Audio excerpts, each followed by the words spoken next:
বাংলাদেশের কক্সবাজার জেলার অন্তর্গত একটি উপজেলা কুতুবদিয়া। এটি একটি দ্বীপ যা কুতুবদিয়া চ্যানেল দ্বারা মূল ভূখণ্ড থেকে বিচ্ছিন্ন। কুতুবদিয়া উপজেলার আয়তন 215.80 বর্গ কিলোমিটার। কক্সবাজার জেলা সদর থেকে এই উপজেলার দূরত্ব 75 কিলোমিটার। এর উত্তর, পশ্চিম ও দক্ষিণ তিন দিকেই বঙ্গোপসাগর দ্বারা বেষ্টিত। 1917 সালে মহেশখালী থানা থেকে পৃথক করে কুতুবদিয়া থানা গঠিত হয়। হযরত কুতুবউদ্দিন নামে এক কামেল ব্যক্তি আলী আকবর, আলী ফকির ও কিছু সঙ্গী নিয়ে মগ পর্তুগিজ বিতাড়িত করে এ দ্বীপে আস্তানা স্থাপন করেন। অন্যদিকে আরাকান থেকে পলায়নরত মুসলমানেরা চট্টগ্রামের আশেপাশের অঞ্চল থেকে ভাগ্যান্বেষণে উক্ত দ্বীপে আসতে থাকে। কুতুবউদ্দিনের নামানুসারে এই দ্বীপের নামকরণ করেন কুতুবউদ্দিনের দিয়া, যা পরবর্তীতে কুতুবদিয়া নামে স্বীকৃতি লাভ করে।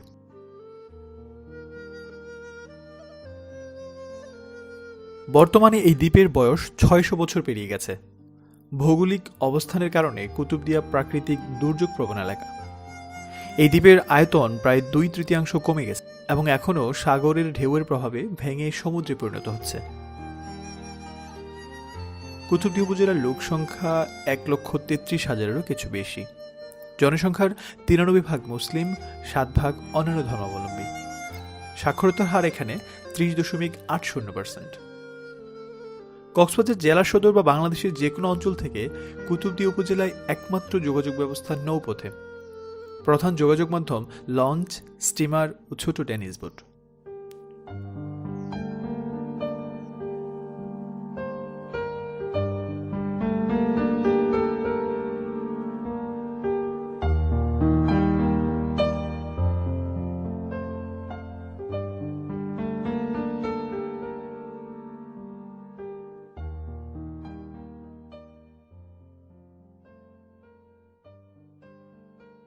কক্সবাজার থেকে ট্রলারে করে কুতুবদিয়া যেতে যেতে দুপাশের ঘন সবুজ পাহাড় আর বন দেখে আপনি মনের অজান্তেই বলে উঠবেন সুবহানাল্লাহ।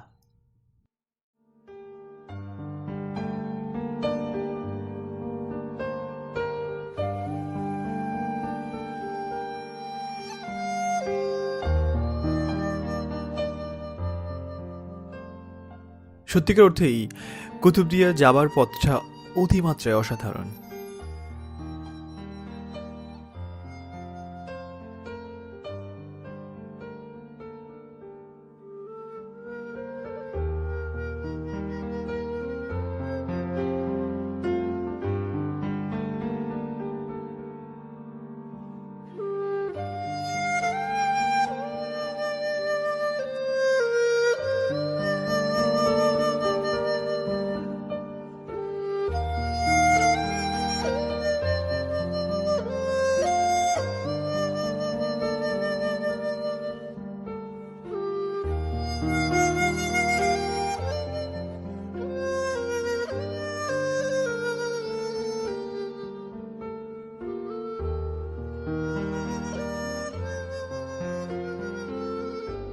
কুতুবদিয়ার দর্শনীয় স্থানসমূহ।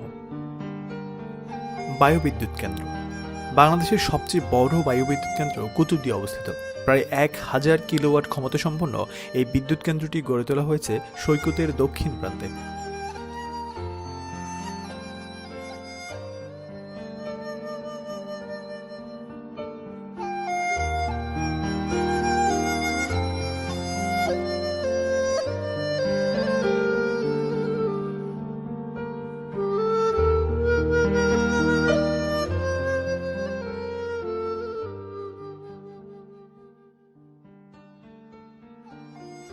কুতুব শরীফ দরবার।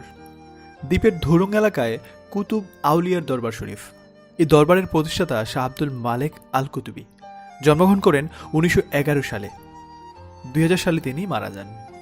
কুতুবদিয়ার নামকরণ করা হয়েছে কুতুব আউলিয়ার পূর্বপুরুষদের নামানুসারে। কুতুবদিয়া সমুদ্র সৈকত। কুতুবদিয়া সমুদ্র সৈকতের উত্তর দক্ষিণে প্রায় 16 কিলোমিটার দীর্ঘ। বেশিরভাগ এলাকাই বেশ নির্জন। পর্যটকের আনাগোনা নেই বললেই চলে। মাঝে মাঝে শুধু আছে জেলেদের কর্মব্যস্ততা, কোথাও কোথাও সৈকতের পাশে আছে ঝাউ গাছের সারি।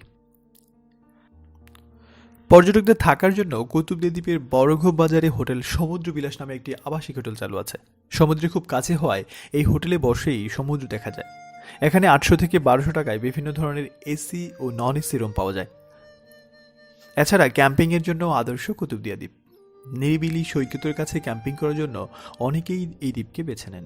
কুতুবদিয়া দ্বীপে কোনো বিদ্যুৎ ব্যবস্থা নেই, সাগরের জোয়ার ভাটা নির্ণয়ের কোনো ব্যবস্থাই নেই, তাই সাগরে নামতে হলে নিজ উদ্যোগে জোয়ার ভাটার সময় জেনে নিতে হবে। অবশ্যই ভাটার সময় সাগরে নামা থেকে বিরত থাকুন। স্পিডবোট ও ইঞ্জিন নৌকায় দ্বীপ থেকে ছেড়ে আসার শেষ সময়টা আগেই জেনে রাখুন। সাধারণত সূর্যাস্ত পর্যন্ত স্পিডবোট ও ইঞ্জিন নৌকা চলাচল। বাংলাদেশের আরও দর্শনীয় স্থানসমূহের চমৎকার চমৎকার ভিডিও পেতে আমাদের চ্যানেলের সাথেই থাকুন। ধন্যবাদ।